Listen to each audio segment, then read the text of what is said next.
BRS పార్టీయే, మా ప్రభుత్వం, మా నాయకుడు కేసీఆర్ గారు, కేటీఆర్ గారు ఆ రోజు మూసీ బ్యూటిఫికేషన్కు మేము శ్రీకారం చుట్టాం. ఒక్క ఇల్లు కూల్చకుండా, మూసీలోకి మురికి నీరు రాకుండా మేము ప్రణాళికలు రచించాం. దాదాపు 4,000 కోట్లు ఖర్చు పెట్టి 32 ఎస్టీపీలు కట్టింది బీఆర్ఎస్. కాళేశ్వరం ప్రాజెక్టు ద్వారా గోదావరి నీళ్లను తెచ్చి మూసీలో వేసి ఆ మూసీని శుద్ధి చేయాలని ప్రణాళికలు రచించింది బీఆర్ఎస్. సో మీరు దాన్ని కొనసాగించండి. కానీ ఈరోజు రేవంత్ రెడ్డి గారి ప్రభుత్వం మూసీ ముసుగులో రియల్ ఎస్టేట్ వ్యాపారం చేయడాన్ని, మూసీ ముసుగులో పేదల ఇండ్లు కూల్చడాన్ని, మూసీ ముసుగులో లూటిఫికేషన్ మాత్రమే బీఆర్ఎస్ వ్యతిరేకిస్తుంది. We're not against Musi reservation. Again and again we're clarifying. Now coming to the point. ఇలా ముఖ్యమంత్రి గారిది ఎట్లయిపోయిందంటే పరిస్థితి ఒక తుగ్లక్ పాలన లాగా ఉంది రేవంత్ రెడ్డి పాలన. ఒకసారి మూసీ సుందరీకరణ అంటాడు, ఒకసారి మూసీ ప్రక్షాళన అంటాడు, ఇంకొకసారి మూసీ పునర్జీవము అంటాడు. అసలు ఏంది నువ్వు చేస్తుంది? ప్రక్షాళననా, సుందరీకరణనా, పునర్జీవమా? ఏది? పూటకో మాట చెప్తూ ఇలా పేదల ఇల్లు కూల్చే హక్కు నీకు లేదు. బేసికల్లీ మూసీని మీరు ఏం చేయదలుచుకున్నారు? ఎకలాజికల్ ప్యూరిఫికేషనా, యాస్థెటిక్ బ్యూటిఫికేషనా? ఎకలాజికల్ ప్యూరిఫికేషన్కు బీఆర్ఎస్ ప్రభుత్వం శ్రీకారం చుట్టింది. దాన్ని మీరు కొనసాగిస్తే సంపూర్ణమైన మద్దతు ఇస్తాం.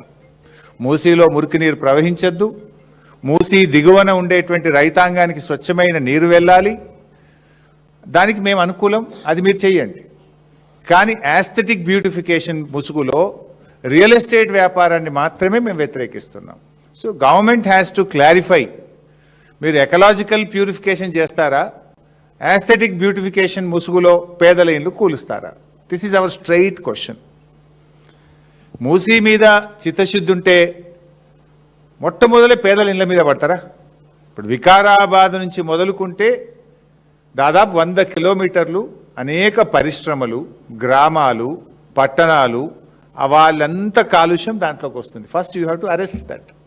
అది ఆపకుండా మూసీ బ్యూటిఫికేషన్ ఎట్లయితుంది, ప్యూరిఫికేషన్ ఎట్లయితుంది? వికారాబాద్ నుంచి స్టార్ట్ చేయండి మీరు. అసలు ఆ వికారాబాద్ దగ్గర ఎస్టీపీ పనిచేస్తలేదు నీ గవర్నమెంట్ వచ్చినప్పటి నుంచి. వికారాబాద్ మురికంతా ఇళ్ళకే కలుస్తుంది.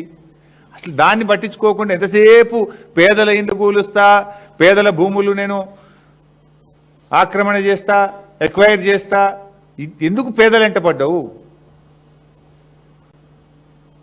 ఒకవైపేమో ఖజానా లేదంటావు, డబ్బులు లేవంటావు, రైతులకు రైతు బంధు ఇవ్వంటే డబ్బులు లేవంటావు, విద్యార్థులకు ఫీజు రియంబర్స్మెంట్ ఇవ్వంటే డబ్బులు లేవంటావు, రిటైర్డ్ ఉద్యోగులకు పెన్షన్ బెనిఫిట్లు ఇవ్వండి అంటే డబ్బులు లేవంటావు.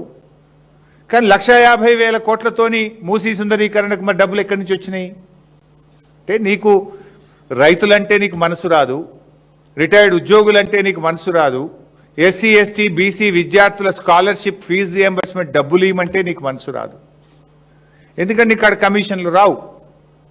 ఈ 1,50,000 కోట్ల రూపాయలతోని నీ కమిషన్లు, నువ్వు రియల్ ఎస్టేట్ రూపంలో నీ లూటిఫికేషన్ ఇక్కడ వస్తుంది కనుక దీని ఎంటబడ్డవు. నువ్వు నీ ప్రాధాన్యతలు రైతులు కాదు, నీ ప్రాధాన్యతలు విద్యార్థులు కాదు, నీ ప్రాధాన్యతల్లో ఉద్యోగులు, రిటైర్డ్ ఉద్యోగులు లేరు.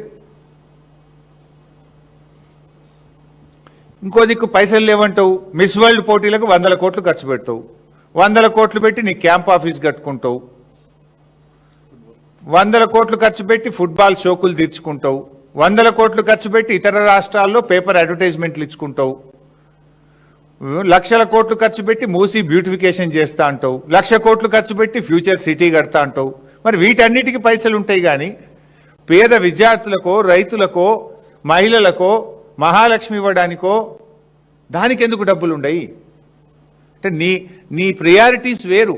నీ ప్రాధాన్యతల్లో రైతులు లేరు, ఎస్సీ ఎస్టీ బీసీ విద్యార్థులు లేరు, నీ ప్రియారిటీలో ఉద్యోగులు లేరు, మహిళలు లేరు.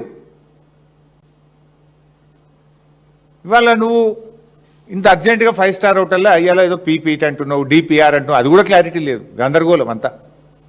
అసలు చర్చ జరగాల్సింది ఎక్కడ? మూసీ పరివాహక ప్రాంతంలో ఉన్న ప్రజల మధ్య చర్చ జరగాలి. ఆ ప్రజలలో ఉన్న భయాందోళనలు తొలగించాలి, ఆ ప్రజలకు ఉన్నటువంటి అనుమానాలను నివృత్తి చేయాలి. అంతా ఆగమాగం, సగం సగం, ఏది సరిగా ఉండదు. నీది అన్ని అబద్ధాలు, Goebbels Goebbels Goebbels. Revanth Reddy కాదు, గోబల్స్ రెడ్డి నువ్వు. నేను ఆధారాలతో సహా చెప్తా, ఉత్తమాటలతో. ఎన్నడన్నా దేవుని మీద ఒట్టు పెట్టి కూడా మాట తప్పినవు నువ్వు. మొన్న మిర్యాలగూడలో మున్సిపల్ ఎన్నికల్లో పోగానే మున్సిపల్ ఎన్నికల తెల్లారే రైతు బంధు పైసలు వేస్తా అని కూడా మాట తప్పినవు. నువ్వు మనిషిగా ఒక మాట మీద ఉండేటువంటి ఇది నీకు జీవితంలో లేదు, రాదు. నీకేదో వెనకటి శాపం ఉన్నట్టుంది. నిజాలు మాట్లాడడు రేవంత్ రెడ్డి అనే ఒక శాపం మీద ఉన్నట్టుంది. అబద్ధాలు తప్ప నువ్వు ఎన్నడూ జీవితంలో నిజాలు మాట్లాడవు. నువ్వు మూసిని నిజంగా శుద్ధి చేయాలి, మూసీలోని మురికిని పారదోలాలంటే నువ్వు ఎస్టీపీలు ఫాస్ట్ గట్టు. గోదావరి నీళ్ళని తెచ్చి, కాళేశ్వరం నీళ్ళని తెచ్చి మూసీలో నీళ్లు వెయ్యి. మూసీలో కలుస్తున్న ఇండస్ట్రీస్ ఏవైతున్నాయో, కలుషిత నీరు వదులుతున్నటువంటి పరిశ్రమలను గుర్తించి వాటిని షిఫ్ట్ చేసేయడానికి ముందు ప్రయత్నం చెయ్యి. ఇది చేయకుండా ఇవాళ 10,017 ఇండ్లు కూలగొడతా అని చెప్పి ఇది గవర్నమెంట్ ఇచ్చిన గెజిట్ నోటిఫికేషన్. మూసీ పేరిట రేవంత్ రెడ్డి ప్రభుత్వం ఇచ్చిన గెజిట్ ఇది. 10,017 ఇండ్లు కూలగొడతాము, 3,279 ఎకరాల భూమిని సేకరిస్తాము అని ఇది రేవంత్ రెడ్డి ప్రభుత్వం ఇచ్చినటువంటి గెజిట్. 10,017 ఇండ్లు కూలగొట్టారట. 10,017 ఇండ్లు అంటే ఎన్ని లక్షల జీవితాలు కదా. ఒక్కొక్క ఇంట్లో 5-10 మంది ఉంటారు. ఒక్కొక్క ఇల్లు 3 అంతస్తులు ఉంటుంది. ఫస్ట్ ఫ్లోర్లు ఉంటారు, సెకండ్ ఫ్లోర్లు ఉంటారు, థర్డ్ ఫ్లోర్లు ఉంటారు. 1,00,000 జీవితాల్ని కూలుస్తా అంటున్నావు నువ్వు. ఇప్పటికే హైడ్రా పేరు మీద 1,00,000 జీవితాలు కూల్చినావు. ఇప్పుడు మూసీ పేరు మీద ఇంకో 1,00,000 జీవితాలు కూల్చడానికి నువ్వు తయారైనవు. It is the government gazette, నేను చెప్తలేను. 10,017 ఇండ్లు. గాంధీ విగ్రహం పెట్టడానికి 10,017 ఇండ్లు కూల్చడం అవసరమా? మూసీ నదిని శుద్ధి చేయడానికి ఈ 10,017 ఇండ్లు కూల్చడం అవసరమా? మూసీ శుద్ధి చేయడానికి ఈ 3,279 ఎకరాల భూసేకరణ అవసరమా? అసలు ఏంది, నువ్వు మూసీ శుద్ధి చేస్తావా, రియల్ ఎస్టేట్ వ్యాపారం చేస్తావా? మూసీ శుద్ధి చేయడానికి 3,279 ఎకరాలు ఎందుకు మేము అడుగుతా ఉన్నాం.